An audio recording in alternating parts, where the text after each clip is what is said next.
नमस्कार दोस्तों, you are welcome in struggle with Nirdosh Kumar YouTube channel. दोस्तों, आज हम कंप्यूटर के मोस्ट इंपॉर्टेंट रिपीटेड क्वेश्चनों के बारे में डिस्कस करने वाले हैं। तो आइए चलो दोस्तों, बिना टाइम वेस्ट करे वीडियो स्टार्ट करते हैं। क्वेश्चन नंबर अगर फर्स्ट की बात करें, क्वेश्चन नंबर फर्स्ट है, इनपुट का आउटपुट में रूपांतरण किसके द्वारा किया जाता है?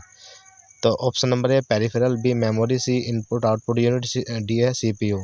तो इसके आंसर की बात करें, आप अपने अकॉर्डिंग आंसर चूज कर सकते हैं, वीडियो को पॉज करके आंसर लगा सकते हैं। इसके आंसर की बात करें, option number D is the correct answer of this question. CPU central processing unit इसका करेक्ट आंसर होगा। इनपुट का आउटपुट में और आउटपुट का इनपुट में जो ट्रांसफर का काम होता है वो CPU का होता है। Option number D is the correct answer of this question. आगे नेक्स्ट अगर अगले क्वेश्चन की बात करें, अगर क्वेश्चन नंबर 2 की बात करें, क्वेश्चन नंबर 2 है हमारा, एक हार्डवेयर डिवाइस जो डाटा को अर्थपूर्ण इन्फॉर्मेशन में परिवर्तित करता है क्या कहलाता है? तो एक हार्डवेयर डिवाइस जो डाटा को अर्थपूर्ण इन्फॉर्मेशन में परिवर्तित करता है क्या कहलाता है? तो इसके आंसर की हम बात करें, वो क्या कहलाता है? Option number D is the correct answer of this question, processor कहलाता है।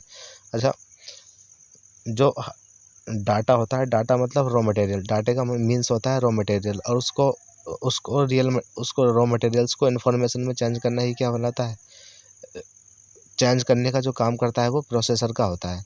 आगे नेक्स्ट क्वेश्चन नंबर थर्ड की बात करें, क्वेश्चन नंबर थर्ड है, इनपुट आउटपुट प्रोसेसिंग और स्टोरेज की प्रक्रिया को जिस यूनिट की देखरेख में किया जाता है उसे क्या कहा जाता है?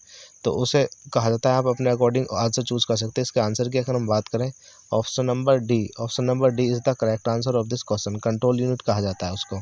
उसे क्या बोला जाता है? Control unit. जो इनपुट आउटपुट प्रोसेसिंग और स्टोरेज की प्रोसेस को कंट्रोल को की देखरेख करता है उसे क्या बोलते हैं? Control unit. Option D is the correct answer of this question.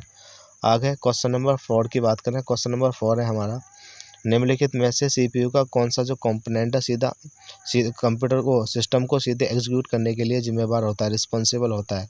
आप अपने अकॉर्डिंग आंसर चूज कर सकते हैं। अगर इसके आंसर की बात करें, आंसर होगा हमारा option number B is the correct answer of this question, control unit is the correct answer of this question.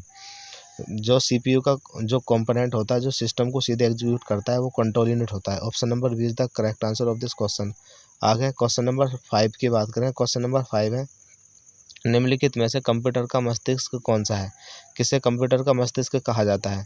Brain of computer किसे कहा जाता है, या हार्ट ऑफ कंप्यूटर किसे कहा जाता है? अगर इसका आंसर की बात करें तो option number D is the correct answer of this question, CPU is the correct answer of this question. CPU मतलब central processing unit, CPU means central processing unit. इसे ही क्या बोलते हैं? कंप्यूटर का मस्तिष्क, हार्ट भी बोला जाता है।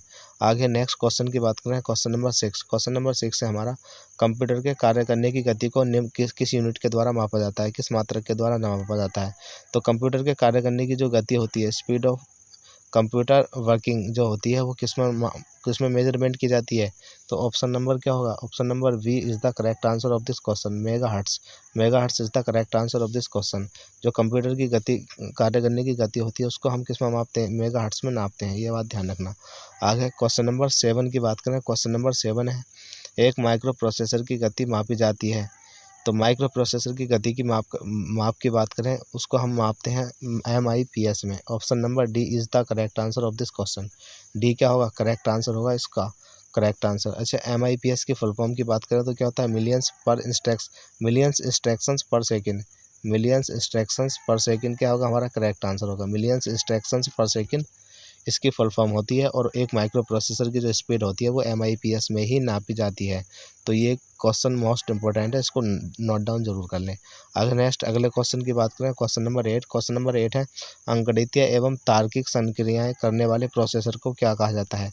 तो आप अपने अकॉर्डिंग आंसर चूज कर सकते हैं। इसके अगर आंसर की हम बात करें, इसका option number B is the correct answer of this question, ALU बोला जाता है उसको।